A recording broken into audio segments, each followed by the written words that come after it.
ರೀ ತಗೊಳ್ಳಿ ಬಾಕ್ಸು ರೀ. ಮನೆ ಕೆಲಸ ಎಲ್ಲಿವರೆಗೂ ಬಂತು? ಪಾಯ ಹಾಕಾಗಿದೆ, ಪಿಲ್ಲರ್ ಹಾಕೋಕೆ ರೆಡಿ ಮಾಡ್ತಿದ್ದಾರೆ. ಅದಾದಮೇಲೆ ಗೋಡೆ ಕಟ್ಸೋದಕ್ಕೆ ಶುರು ಮಾಡ್ತಾರೆ. ಹೌದಾ? ಅಲ್ಲಿವರೆಗೂ ಬಂದ್ಬಿಡ್ತಾ? ಏನೇ ಪಾಯ ಹಾಕ್ತಿದ್ದಾರೆ ಅಂದ್ರೆ ಅಷ್ಟೊಂದು ಖುಷಿ ಪಡ್ತಿಲ್ಲ? ಅರೆ ಖುಷಿ ಪಡದೆ ಇರೋಕ್ಕಾಗತ್ತೇನ್ರಿ? ನಮ್ಮನೆ ಬಗ್ಗೆ ಕೇಳಿದ್ರೆ ಖುಷಿ ಆಗದೆ ಇರುತ್ತಾ? ನಾನು ಕರ್ಕೊಂಡೋಗ್ರಿ, ನಾನು ನೋಡಬೇಕು. ಒಂದು ಕೆಲಸ ಮಾಡೋಣ, ಅಲ್ಲಿ ಕೂಲಿ ಕೆಲಸದವ್ರು ಕಡಿಮೆ ಇದ್ದಾರೆ.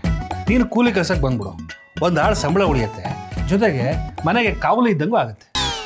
ಯಾವಾಗ ನೋಡಿದ್ರು ದುಡ್ಡು ದುಡ್ಡು ದುಡ್ಡು, ಬರೀ ದುಡ್ಡಿನ ಮಾತೇ ಆಡ್ರಿ. ಅಲ್ಲ ರೀ, ನಾನು ಕೂಲಿ ಕೆಲ್ಸಕ್ಕೆ ಹೋದ್ರೆ ನಿಮಗೆ ಸಂತೋಷ ಆಗುತ್ತಾ? ಯಾಕೆ ಮಾಡಬಾರ್ದು? ನಮ್ಮನೆ ಕೆಲಸ ಮಾಡೋದಕ್ಕೆ ನಾವ್ಯಾಕೆ ನಾಚಿಕೆ ಪಡ್ಕೋಬೇಕು? ನಾಳೆ ಹೆಮ್ಮೆಯಿಂದ ಹೇಳ್ಕೊಬೋದು, ನಮ್ಮ ಮನೆ ನಾವೇ ಕಟ್ಟಿದ್ದೀವಿ ಅಂತ. ಹೌದೌದು, ಮತ್ತೆ ನೀವ್ಯಾಕೆ ಆಫೀಸ್ಗೆ ಹೋಗ್ತಿದ್ದೀರಾ? ಅಲ್ಲೇ ಗಾರೆ ಕೆಲಸ ಮಾಡ್ಕೊಂಡಿರಿ. ನಾನು ಗಾರೆ ಕೆಲಸ ಮಾಡಿದ್ರೆ ಮನೆ ಕಟ್ಸೋಕೆ ದುಡ್ಡು ಯಾರು ನಿಮ್ಮ ತಾತ ಕೊಡ್ತಾನೆ? ಬಂದ್ಬಿಟ್ಲ ಹೇಳಕ್ಕೆ. ಆ ಮೇಸ್ತ್ರಿ ಕೊಡ್ತಿರೋ ಸಾಮಾನು ಲಿಸ್ಟ್ ನೋಡಿದ್ರೆ ತಲೆ ಕೆಟ್ಟೋಗುತ್ತೆ. ಒಳ್ಳೆ ಬಕಾಸುರನ ಬಾಯಿಗೆ ಹಾಕಿದಂಗೆ ಆಗ್ತಿದೆ. ಅದ್ರ ಮಧ್ಯೆ ನೀನು ಕರ್ಕೊಂಡು ಹೋಗು ಅಂತ. ನಿನ್ನನ್ನು ಕರ್ಕೊಂಡು ಹೋಗ್ಬೇಕು ಅಂದರೆ ಮನೆಯಲ್ಲಿ ಎಷ್ಟು ಸುಳ್ಳು ಹೇಳಬೇಕು ಯೋಚನೆ ಮಾಡು. ನೇರವಾಗಿ ಕರ್ಕೊಂಡು ಹೋಗೋದಿಲ್ಲ ಅಂತ ಹೇಳ್ರಿ. ಈಗ ಸುತ್ತಿ ಬೆಳೆಸಿ ಯಾಕೆ ಹೇಳ್ತೀರಾ? ನಮ್ಮನೆ ನೋಡೋದಕ್ಕೆ ನಾನು ನಿಮ್ಮ ಹತ್ರ ಇಷ್ಟೊಂದು ಬೇಡ್ಕೋಬೇಕು? ನೋಡೆ, ಈಗಾಗಲೇ ಹೊರಗಡೆ ಹೋಗಬೇಕು ಅಂದರೆ 2-3 ಸಲ ಸುಳ್ಳು ಹೇಳಿ ಹೋಗಿದ್ದೀವಿ. ಅದನ್ನು ಎಷ್ಟು ಕಷ್ಟದಿಂದ ಬ್ಯಾಲೆನ್ಸ್ ಮಾಡಿದ್ದೀವಿ ಅಂತ ನಿಮಗೆ ಗೊತ್ತು. ಮತ್ತೆ ಹಾಗೆ ಮಾತಾಡ್ತೀಯಲ್ಲ. ಸ್ವಲ್ಪ ದಿನ ಹೋಗಲಿ, ಗೋಡೆ ಕಟ್ಸೋದಕ್ಕೆ ಶುರು ಮಾಡಲಿ, ಆಮೇಲೆ ನೀನು ಕರ್ಕೊಂಡು ಹೋಗ್ತೀನಿ. ಅಲ್ಲಿವರೆಗೂ ಸಮಾಧಾನದಿಂದಿರು, ಆಯಿತಾ? ನಿಮ್ಮನ್ನು ಮದುವೆ ಮಾಡ್ಕೊಂಡಾಗಿಂದ ಸಮಾಧಾನದಿಂದಲೇ ಇದ್ದೀನಿ. ನನಗೆ ಗೊತ್ತು ರೀ, ನೀವು ನೇರವಾಗಿ ಗೃಹ ಪ್ರವೇಶಕ್ಕೆ ಕರ್ಕೊಂಡೋಗಿ ನಿಲ್ಲಿಸ್ತೀರಾ ಅಂತ. ಅದು ಎಷ್ಟೇ ಮಾತಾಡ್ತೀಯಾ, ಒಳ್ಳೆ ಎಕ್ಸ್ಪ್ರೆಸ್ ಟ್ರೈನ್ ಥರ. ಸರಿ, ಈ ಭಾನುವಾರ ಟ್ರೈ ಮಾಡ್ತೀನಿ, ಆಯಿತಾ? ಸರಿ, ನೀವು ಟ್ರೈ ಮಾಡ್ತಾನೆ ಇರಿ, ನಾನು ಇಲ್ಲೇ ಅಡುಗೆ ಮನೆಯಲ್ಲೇ ಬಿದ್ದಿರ್ತೀನಿ. ತಗೊಳ್ಳಿ ನಿಮ್ಮ ಲಂಚ್ ಬಾಕ್ಸ್.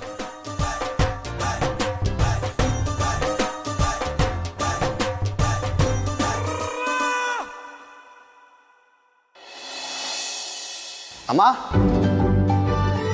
ಅಮ್ಮ ಅಮ್ಮ ಅಪ್ಪ, ಅಮ್ಮ ಇಲ್ಲಿ ಬೆಳಗಿಂದ ಕಾಣಿಸ್ತಾನೆ ಇಲ್ಲ. ಅಮ್ಮ ತವ್ರ ಮನೆಗೆ ಹೋಗಿದ್ದಾಳಪ್ಪ. ಹೌದಾ? ನನಗೆ ಹೇಳ್ದೆ ಹೋಗಿದ್ದಾರೆ. ಹೇಳಿದಿದ್ರೆ ನಾನೇ ಕರ್ಕೊಂಡು ಹೋಗ್ತಿದ್ದೆ.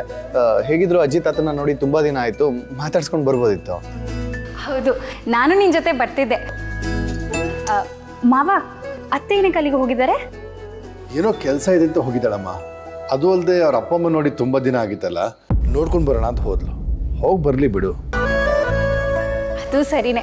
ನಾನು ಇಲ್ಲಿಗೆ ಬಂದಾಗಿಂದ ಅತ್ತೆ ಎಲ್ಲೂ ಹೊರಗಡೆ ಹೋಗೇ ಇಲ್ಲ. ಮನೆ ಆಯಿತು, ಅಡುಗೆ ಮನೆ ಆಯಿತು, ಅಷ್ಟೇ. ನಾವಮ್ಮ ನಿಂತಾರ ಅನ್ಕೊಂಡ ಅಲ್ಲಿಗೆ ಹೋಗ್ಬೇಕು ಇಲ್ಲಿಗೆ ಹೋಗ್ಬೇಕು ಅಂತ ಹೇಳೋದಕ್ಕೆ. ಏನಾದರೂ ಮುಖ್ಯವಾದ ಕೆಲಸ ಇದ್ರೆ ಮಾತ್ರ ಹೋಗ್ತಾರೆ. ನೀನು ಹೋಗು, ಸುಮ್ಮನೆ ನಿನ್ನ ಕೆಲಸ ನೋಡ್ಕೋ ಹೋಗು. ವಿಶ್ವ, ಜಯಂತ್ ಅವ್ರಿಗೆ ಫೋನ್ ಮಾಡಿದ್ದೆ. ಪ್ರಾಪರ್ಟಿ ವಿಚಾರದಲ್ಲಿ ಮುಂದುವರಿಯೋದಕ್ಕೆ ಹೇಳಿದ್ದೀನಿ. ಇನ್ನು 2-3 ದಿನದಲ್ಲಿ ರಿಜಿಸ್ಟರ್ ಆಗ್ಬೋದು. ಅದು ನೀನು ಕೇಳ್ಕೊಂಡು ಬಂದಿರೋ ಡೇಟಲ್ಲೇ. ನೋಡಪ್ಪ ವಿಶ್ವ, ನಾನು ಏನೇ ಮಾಡಿದ್ರು ನೀನು ಒಳ್ಳೇದಕ್ಕೆ ಮಾಡ್ತೀನಿ. ಊರು ಜನದ ಮುಂದೆ ನಿನಗೆ ಅವಮಾನ ಆಗಲಿ, ನಿನ್ನ ಮನಸ್ಸು ನೋವಾಗಲಿ ಅಂತ ಮಾಡೋದಿಲ್ಲ. ಈ ನರಸಿಂಹ ಮರ್ಯಾದೆಗೋಸ್ಕರ ಪ್ರಾಣ ಬೇಕಾದ್ರೆ ಕೊಡ್ತಾನೆ. ಕೊಟ್ಟ ಮಾತನ್ನು ಉಳಿಸ್ಕೊಳ್ತಾನೆ, ಕೊಟ್ಟ ಮಾತನ್ನು ಯಾವತ್ತೂ ಕಳ್ಕೊಳ್ಳಲ್ಲ. ನಮ್ಮ ಅಪ್ಪನ ಅರ್ಥ ಮಾಡ್ಕೊಳ್ದೆ ಏನೇನೋ ಮಾತಾಡ್ಬಿಟ್ಟೆ. ಇದಕ್ಕೆ ನನಗೆ ತಾಳ್ಮೆ ಇಲ್ಲ ಅಂತ ಹೇಳೋದು. ಸರಿಯಪ್ಪ, ನಿಮ್ಮ ಮಾತು ಕೇಳಿ ತುಂಬ ಖುಷಿ ಆಯಿತು. ನೀನು ಯಾವಾಗಲೂ ಖುಷಿಯಾಗಿರ್ಬೇಕು ಮಗನೇ, ಅದೇ ನನ್ನ ಆಸೆ. ನೋಡು, ನಿನಗೇನಾದರೂ ನನ್ನ ಬಗ್ಗೆ ಹೇಳಬೇಕು ಅನ್ಸಿದ್ರೆ ನೇರವಾಗಿ ಬಂದು ನನ್ನ ಹತ್ರ ಹೇಳು. ಏನೂ ಹಿಂಜರಿಕೆ ಮಾಡಬೇಡ. ಸರಿಯಪ್ಪ.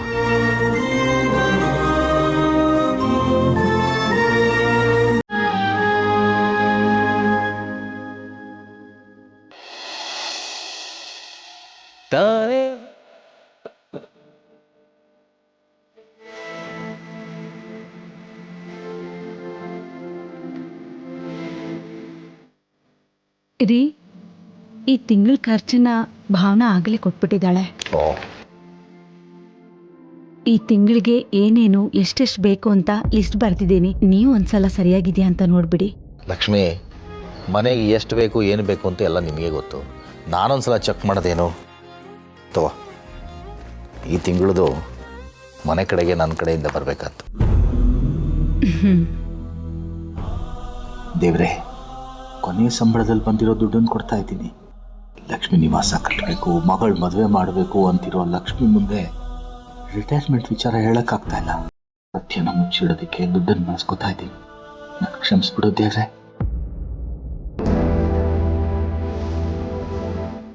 ಅಮ್ಮ, ನನ್ನ ಪಾಲಿಗೆ ತಗೊಳ್ಳಿ. 500 ರೂಪಾಯಿ ಜಾಸ್ತಿ ಇದೆ.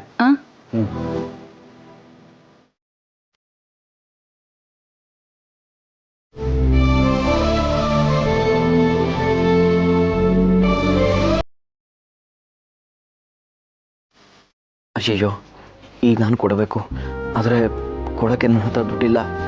ಏನಪ್ಪ ಮಾಡೋದು ಕೇಳಿದ್ರೆ? ಬೇಬಿ ಬೇರೆ ಇಲ್ಲೇ ಇದ್ದಾಳೆ. ಅಯ್ಯೋ. ಹರೀಶ, ನಿನ್ ಪಾಲಿನ ದುಡ್ಡೆಲ್ಲಪ್ಪ? ಏನ ದುಡ್ಡೆಲ್ಲಿ ಅಂದ್ರೆ ಹೆಂಡತಿ ಮುಖ ನೋಡ್ತಿದ್ಯಲ್ಲ? ಅದು ಅಮ್ಮ, ಇನ್ನೂ ಪೇಮೆಂಟ್ ಆಗಿಲ್ಲ. ಹೋದ್ಸಲ ಆಗಿದ್ದು ಬಂಡವಾಳಕ್ಕೆ ಹಾಕ್ಬಿಟ್ಟಿದ್ದೀನಿ. ಇನ್ನೊಂದು 2 ದಿನ ಕೊಟ್ಬಿಡ್ತೀನಿ. ಹಾಂ. ಓಹೋ, ಪರವಾಗಿಲ್ಲ ಕಣ. ಗ್ರಂಥಿಗೆ ಅಂಗಡಿ ಕೆಲಸ ಮಾಡ್ತಿರೋ ವೆಂಕಿನೇ ಅವನ ಪಾಲಿನ ದುಡ್ಡು ಕೊಡ್ತಾ ಇದ್ದಾನೆ.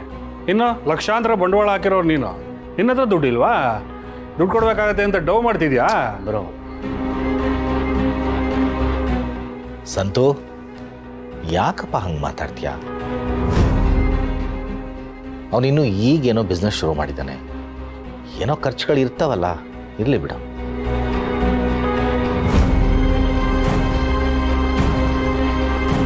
ಖರ್ಚಿರುತ್ತಪ್ಪ, ಹಾಗಂತ ಸ್ವಂತ ಖರ್ಚಿಗೆ ಇಟ್ಕೊಳ್ಳೋದಿರೋಷ್ಟು ದುಡ್ಡೇನು ಖರ್ಚು ಮಾಡ್ತಾರೆ ಇವನು. ನನಗೂ 1000 ಖರ್ಚಿದೆ. ಮನೆಗೆ ಇಂತಿಷ್ಟು ಅಂತ ಎತ್ತಿಟ್ಟು ಉಳಿದಿದ್ದ ಖರ್ಚು ನಾನು ಮಾಡ್ತೀನಿ. ದುಡ್ಡು ಕೊಡ್ಬೇಕಾಗತ್ತೆ ಅಂತ ನಾಟಕ ಮಾಡ್ತೀಯಾನೆ ಅನ್ಸುತ್ತೆ.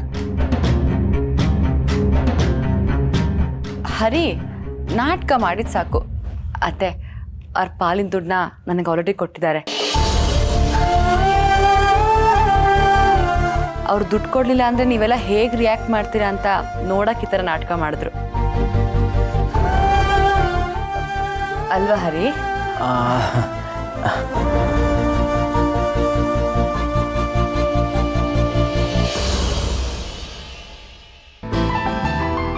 ಅತ್ತೆ ತಗೊಳ್ಳಿ, ಇದ್ರಲ್ಲಿ ನಂದು ಹರಿದು ಪಾಲಿದೆ. ಏನಪ್ಪ ಬೇಬಿ ಯಜಮಾನ್ರು ದುಡಿಯೋಕೆ ಶುರು ಮಾಡಿದ ತಕ್ಷಣ ನಮ್ಮನ್ನೆಲ್ಲ ಪರೀಕ್ಷೆ ಮಾಡೋಕೆ ಶುರು ಮಾಡಿಬಿಟ್ರಾ?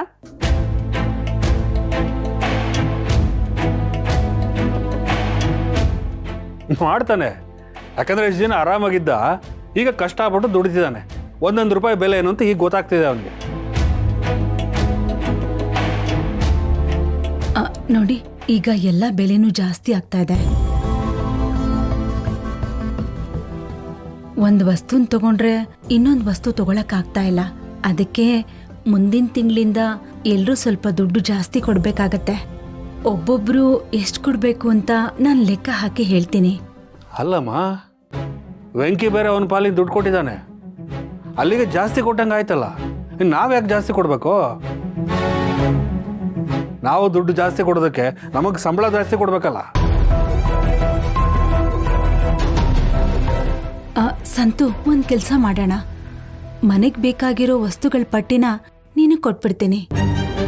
ನೀನೇ ಎಲ್ಲ ತಂದು ಹಾಕ್ಬಿಡು. ಅದರಲ್ಲಿ ಏನು ಮಿಗುತ್ತೋ ಅದನ್ನ ನೀನೇ ಇಟ್ಕೋ. ಆಗ ನಿನಗೆ ಎಷ್ಟು ಖರ್ಚಾಗತ್ತೆ ಅಂತ ಗೊತ್ತಾಗತ್ತಪ್ಪ. ಅಯ್ಯಯ್ಯೋ ಅತ್ತೆ, ಅಂತ ಕೆಲಸ ಮಾಡ್ಬಿಡ್ಬೇಡಿ. ಇವ್ರ ಕೈಗೇನಾದ್ರೂ ನೀವು ಸಂಸಾರ ನಡೆಸೋ ಜವಾಬ್ದಾರಿ ಕೊಟ್ಬಿಟ್ರೆ ನಾವೆಲ್ಲ ಊಟಕ್ಕಿಂತ ಜಾಸ್ತಿ ನೀರನ್ನೇ ಕುಡಿಬೇಕಾಗತ್ತೆ.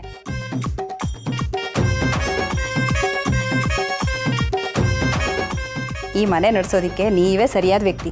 ಈಗ ಹೆಂಗ್ ನಡೀತೆ ಅದೆಯೋ ಹಂಗೆ ನಡ್ಕೊಂಡು ಹೋಗ್ಲಿ ಅತ್ತೆ.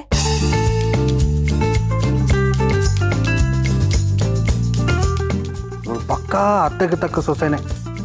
ಗಂಡನಿಗೆ ಸ್ವಲ್ಪನೂ ಸಪೋರ್ಟ್ ಮಾಡಲ್ಲ. ಸರಿ, ನಿಮ್ಗೆಲ್ಲ ಕೆಲ್ಸಕ್ಕೆ ಹೊತ್ತಾಗತ್ತೆ, ನೀವೆಲ್ಲ ಹೊರಡಿ. ಸರಿ, ನಾನು ಬರ್ತೀನಿ.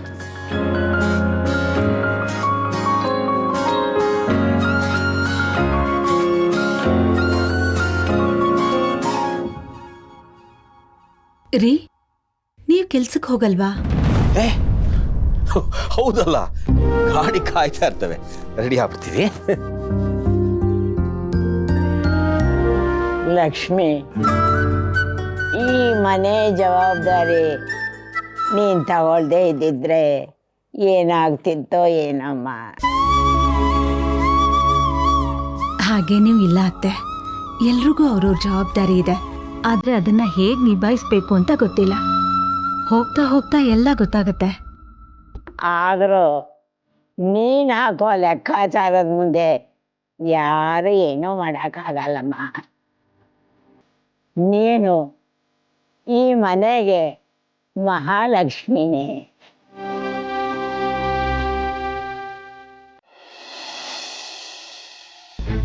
ಪೇಮೆಂಟ್ ಆಗಿಲ್ಲ ಅಂತ ನೀನು ನನ್ನ ಹತ್ರ ಹೇಳಬೇಕು. ಅದು ಬಿಟ್ಟು ಮನೆಯವ್ರಿಗೆಲ್ಲ ಹೇಳಿದ್ರೆ ಅವ್ರು ನಿನ್ನ ಬಗ್ಗೆ ಏನು ತಿಳ್ಕೊಳ್ಳಲ್ಲ. ಅದು ಸಾರಿ ಬೇಬಿ, ಮರ್ತು ಹೇಳ್ಬಿಟ್ಟೆ. ಅವರು ಇದ್ದಕ್ಕಿದ್ದಾಗೆ ಶೇರ್ ಕೇಳ್ತಾರೆ ಅಂತ ನನಗೇನು ಗೊತ್ತಿತ್ತು ಹೇಳು. ನೀನು ಮೊದಲಿನ ಥರನೇ ಆಗ್ತಿದ್ಯಾ. ಆವಾಗ ಅಂದರೆ ನಿನಗೆ ಜವಾಬ್ದಾರಿ ಇರಲಿಲ್ಲ, ಕೆಲಸನೂ ಇರಲಿಲ್ಲ. ಆದರೆ ಇವಾಗ ಬಿಸ್ನೆಸ್ ಮೆನ್ ಒಂದು ಜವಾಬ್ದಾರಿ ಅಂತಿರುತ್ತೆ. ಅರ್ಥ ಮಾಡ್ಕೋ, ಯಾರ ಹತ್ರ ಹೇಗೆ ಮಾತಾಡಬೇಕು, ಹೇಗಿರಬೇಕು ಅಂತ ನಿಂಗೆ ಸ್ವಲ್ಪನಾದರೂ ಗೊತ್ತಿರಬೇಕು. ಇಂಥ ಸೆನ್ಸಿಬಲ್ ಮ್ಯಾಟರ್ಸ್ನ ನಾವಿಬ್ಬರೇ ಡಿಸ್ಕಸ್ ಮಾಡಬೇಕು. ಪ್ಲೀಸ್ ಇನ್ನೊಂದ್ಸಲಿ ರಿಪೀಟ್ ಮಾಡಬೇಡ. ಏನು ಅಂತ ಹೇಳಿ ಬೇಬಿ, ಎಲ್ಲರೂ ನಾನು ಚೆನ್ನಾಗಿ ದುಡಿತಾ ಇದ್ದೀನಿ ಅಂತ ನಂಬ್ಕೊಂಡ್ಬಿಟ್ಟಿದ್ದೀರಾ. ಆದರೆ ನಾನು ಮೋಸ ಹೋಗಿ ಎಲ್ಲ ದುಡ್ಡನ್ನು ಕಳ್ಕೊಂಡ್ಬಿಟ್ಟಿದ್ದೀನಿ ಅಂತ ನಿಮ್ಗೆ ಯಾರಿಗೂ ಗೊತ್ತಿಲ್ಲ. ನೀನು ಪಾಪ ಎಷ್ಟು ಕಷ್ಟಪಟ್ಟು ಲೋನ್ ತೆಗೆದುಕೊಟ್ಟೆ, ಆದರೆ ನಾನು ಬೇಜವಾಬ್ದಾರಿತನದಿಂದ ಅದನ್ನೆಲ್ಲ ಕಳ್ಕೊಂಡ್ಬಿಟ್ಟೆ. ಅಷ್ಟೇ ಅಲ್ದಿರ ಅಣ್ಣನ ಹತ್ರ ಏನೋ ದುಡ್ಡನ್ನು ಕದ್ಬಿಟ್ಟಿದ್ದೀನಿ, ನೀನು ಒಡವೆನೂ ಅಡ ಇಟ್ಬಿಟ್ಟಿದ್ದೀನಿ. ಡಂಬೋ, ನಿನ್ನ ಹತ್ರನೇ ಮಾತಾಡ್ತಿರೋದು, ಅರ್ಥ ಆಯ್ತಾ?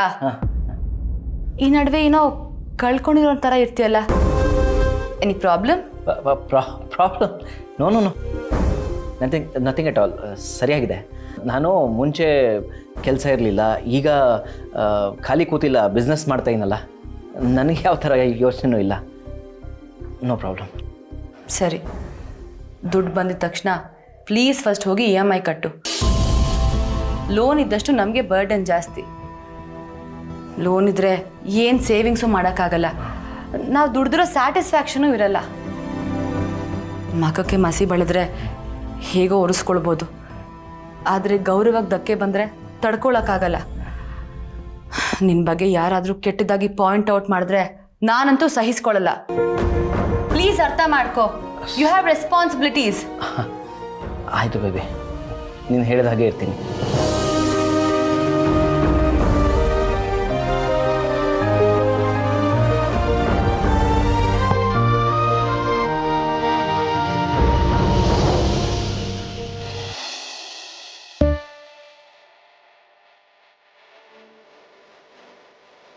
ಭಾವನಾ, ಜಾನ್ವಿ ನಿನಗೆ ಫೋನ್ ಮಾಡಿದ್ಲಮ್ಮ? ಇಲ್ಲಮ್ಮ, ಇನ್ನೂ ಮಾಡಿಲ್ಲ.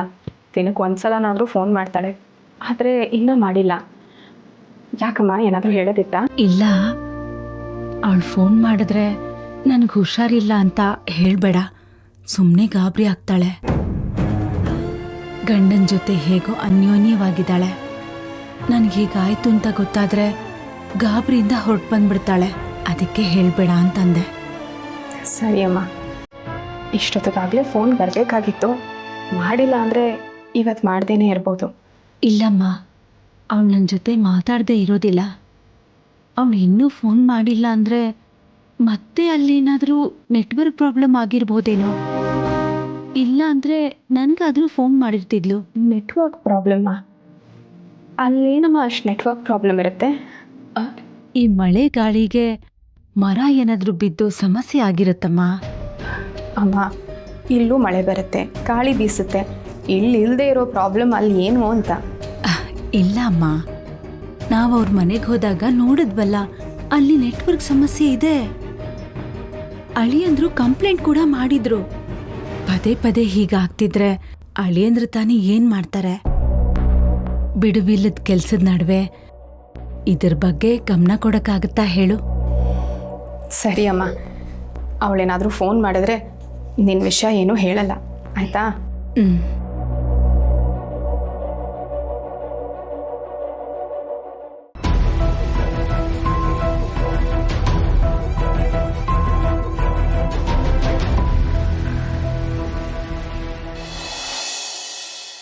ನೋಡ್ರಲ್ಲ ಎಲೆಕ್ಷನ್ ಹತ್ರ ಬರ್ತಾ ಇದೆ. ಫ್ಲೆಕ್ಸು, ಬ್ಯಾನರು, ಪಾಂಪ್ಲೆಟ್ಗಳು ಎಲ್ಲ ಪ್ರಿಂಟಿಗೆ ಕೊಟ್ಟಿದ್ದೀವಿ. ಅದು ಕೈಗೆ ಬರ್ತಿದ್ದಾಗೆ ಯಾವ ರೀತಿಲಿ ಪ್ರಚಾರ ಮಾಡ್ಬೇಕಂದ್ರೆ ಯಾವ ಕಡೆ ತಿರುಗಿ ನೋಡಿದ್ರು ಅಪ್ಪಾಜಿ ಫೋಟೋನೇ ಕಾಣ್ತಾ ಇರ್ಬೇಕು. ನೋಡ್ರೆ ನೀವು ಅದು ನೋಡ್ಬೇಕಾ? ನೀವು ಹೇಳೋದಕ್ಕಿಂತ ಹೆಚ್ಚಾಗೆ ಮಾಡ್ತೀವಿ ಬಿಡಿ. ನೋಡ್ತಾ ಇರಿ ಗೌಡ್ರೆ, ಬೀದಿಲಿ ಕೇರಿಲಿ ಕಂಡು ತಾವೆಲ್ಲ ಕಣ್ ತುಂಬ ಕಾಣ್ಬೇಕು. ಆ ರೇಂಜಲ್ಲಿ ಮಾಡ್ತೀವಿ ಜಾರೇಗೌಡ್ರು ಫೋಟೋವ. ಯಾವ ಲೈಟ್ ಕಂಬನು ಬಿಡುದಿಲ್ಲ, ನೇತಾಕ್ಬಿಡ್ತೀವಿ. ಹೆಚ್ಚಿಗೆ ಮಾಡಕ್ಕೆ ಹೋಗಿ ಎಡವಟ್ಟು ಮಾಡಿಬಿಟ್ರ ಸುಮ್ಮನೆ ನಾನು ಹೇಳ್ದಷ್ಟು ಮಾಡ್ರಲ್ಲ.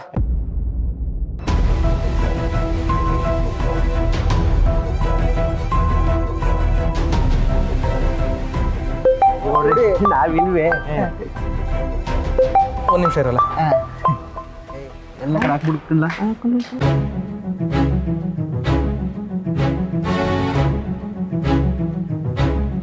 ಹಲೋ ಸಿದ್ದು, ಭಾವನಾ ಸಿಕ್ಕದ್ಲಾ?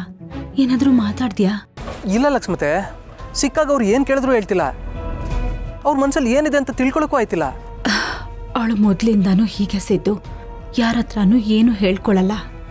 ಏನೇ ಇದ್ರೂ ಮನ್ಸಲ್ಲೇ ಇಟ್ಕೊಂಡು ಕೊರಗ್ತಾಳೆ. ಆದರೆ ನಿನ್ನ ಹತ್ರ ಸ್ವಲ್ಪ ಚೆನ್ನಾಗಿ ಮಾತಾಡ್ತಾಳಲ್ವಾ, ಅದಕ್ಕೆ ಅವಳ ವಿಷಯನ ನಾನು ನಿನಗೆ ಒಪ್ಸಿರೋದು. ಸಿದ್ದು, ಹಾಗೆ ಇನ್ನೊಂದು ವಿಷಯ, ನಿನ್ನೆ ರಾತ್ರಿ ಭಾವನಾ ಫೋನಲ್ಲಿ ಯಾರ ಜೊತೆಲೂ ಖುಷಿಯಾಗಿ ಮಾತಾಡ್ತಿದ್ಲು. ನನಗೇನೋ ಅವಳಿಗೆ ತಾಳಿ ಕಟ್ದವನೇ ಅಂತ ಅನಿಸ್ತಿದೆ. ಅವನು ಯಾರು ಅಂತ ಮೊದಲು ಕಂಡುಹಿಡಿಬೇಕು ಸಿದ್ದು. ಅದು ಬೇರೆ ಯಾರೂ ಅಲ್ಲ ಲಕ್ಷ್ಮತೆ, ಅದು ನಾನೇ. ಒಬ್ಬನೇ 2 ಪಾತ್ರಗಳನ್ನ ಮಾಡ್ತವನೆ. ಅದನ್ನು ಹೇಳ್ಕೊಳಕ್ಕೂ ಆಯ್ತಿಲ್ಲ, ಬಿಡೋದಕ್ಕೂ ಆಯ್ತಿಲ್ಲ.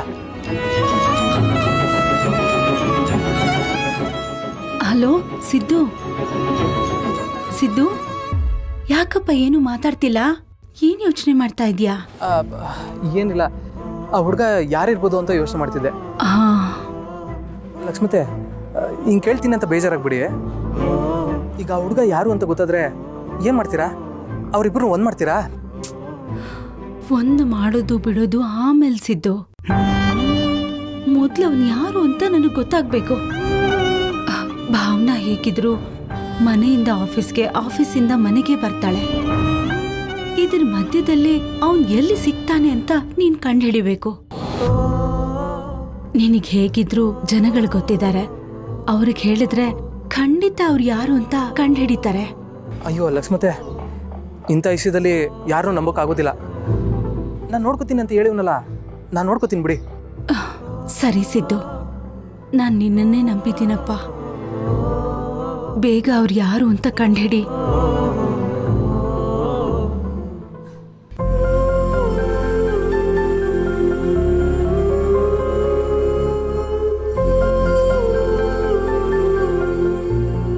ದೇವ್ರೆ, ಎಂಥ ಸ್ಥಿತಿಗೆ ತಂದ್ಬಿಟ್ಟಪ್ಪ ನನ್ನ. ತಾಳಿ ಕಟ್ಟೋನು ನಾನು, ಗೌಡನಾಗಿ ಮಾತಾಡೋನು ನಾನು. ಆದರೆ ಎಲ್ರಿಗೂ ಸಿದ್ದೇಗೌಡರು ಮಾತ್ರ ಗೊತ್ತು. ನನ್ನ ಇನ್ನೊಂದು ರೂಪ ಗೊತ್ತಾಗೋಷ್ಟರಲ್ಲಿ ಅದು ಏನೇನಾದದೋ ನಿನಗೇ ಗೊತ್ತಾಗಬೇಕು. ಆದರೂ ಇಂಥ ಒಳ್ಳೆ ಮನಸ್ಸಿರೋ ಲಕ್ಷ್ಮತೆ ಹತ್ರ ಸುಳ್ಳು ಹೇಳೋಕ್ಕೆ ಒಂಥರ ಆಯ್ತಾ ಇದೆ. ಆದರೆ ಏನು ಮಾಡ್ನೆ, ಎಲ್ಲ ವಿಧಿ.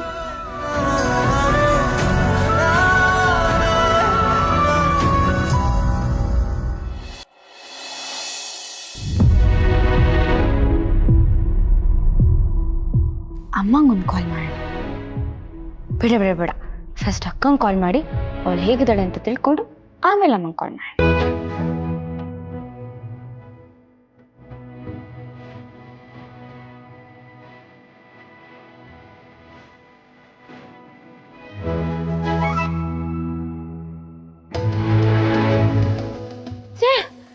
ಮತ್ತೇನಾಯ್ತು ಈ ನೆಟ್ವರ್ಕಿಗೆ?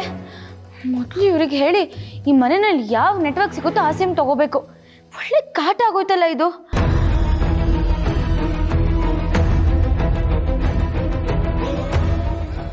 ಹ್ಯಾಂಡ್ಲೈನ್ ಇದೆಯಲ್ಲ, ಅದನ್ನೊಂದ್ಸತಿ ಟ್ರೈ ಮಾಡೋಣ.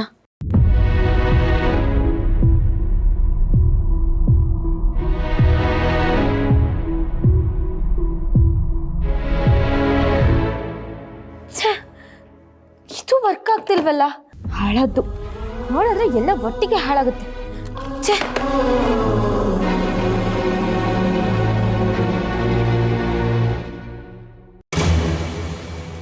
Watchman watchman!